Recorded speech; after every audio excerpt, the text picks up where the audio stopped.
Welcome to Tiranga TV. మనందరికీ తెలుసు, ఇల్లు చక్కబెట్టుకున్నాకే ఊరిని చక్కబెట్టాలని ఒక సామెత ఉంది.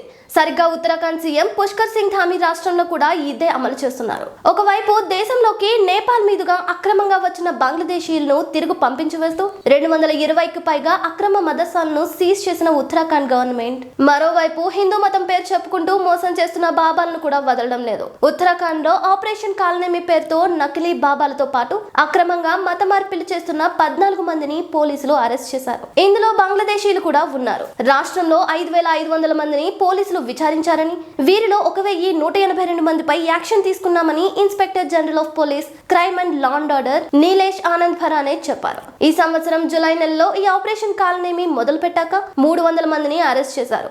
ఇదే ఆపరేషన్ కింద హరిద్వార్ లో 3 డెహ్రాడూన్ లో 5 అరెస్ట్ చేశారు. అయితే ఉత్తరాఖండ్ లో ఆపరేషన్ కాలనేమి చేయడానికి కారణం అక్కడ చార్ధామ్ యాత్ర చేస్తున్న హిందూ భక్తులను చాలా మంది బాబాలు మోసం చేయడం, డబ్బులు వసూలు చేయడం లాంటి దందాలు చేస్తున్నారు. మరోవైపు బంగ్లాదేశ్ నుంచి వచ్చిన ముస్లిమ్స్ బాబాల వేషంలో ఉంటే పోలీసులకు దొరకకుండా మన దేశంలో ఉండొచ్చని, అలాగే ఈ వేషంతో అడుక్కుంటూ డబ్బులు సంపాదిస్తున్నారు. ఇది గుర్తించిన ఉత్తరాఖండ్ సీఎం పుష్కర్ సింగ్ ధామీ ఇలాంటి వారు రాష్ట్రంలో ఉండడానికి వీల్లేదని ఆపరేషన్ కాలనేమి పేరుతో నకిలీ బాబాలను అరెస్ట్ చేయడం, బాబాల వేషంలో ఉన్న బంగ్లాదేశీయులను వెనక్కి పంపించడం చేస్తున్నారు. అయితే ఈ ఆపరేషన్ కి పెట్టిన పేరు ఆపరేషన్ కాలనేమి కూడా చాలా ఇంట్రెస్టింగ్ గా ఉంది. ఎందుకంటే హిందూ మైథాలజీ ప్రకారం మారీచుడు అనే రాక్షసుడి కొడుకు పేరు కాలనేమి. రామాయణం, భారతం రెండింటిలోనూ కాలనేమి గురించి ఉంది. ముఖ్యంగా హనుమంతుడు సంజీవనిని తీసుకురాకుండా అడ్డుకునేందుకు సాధువుగా వేషం వేసుకుని అడ్డుపడ్డాడు. ఆ తర్వాత మహాభారతంలో శ్రీకృష్ణుడి మామ అయిన కంసుడుగా పునర్జన్మ పొందాడు. హనుమంతుణ్ణి ఆపడానికి దొంగ సాధువుగా వచ్చాడు కాబట్టి అందుకే ఉత్తరాఖండ్ రాష్ట్రంలోని దొంగ బాబాల ఏరివేతకు ఆపరేషన్ కాలనేమి పేరు బాగా సెట్ అయింది.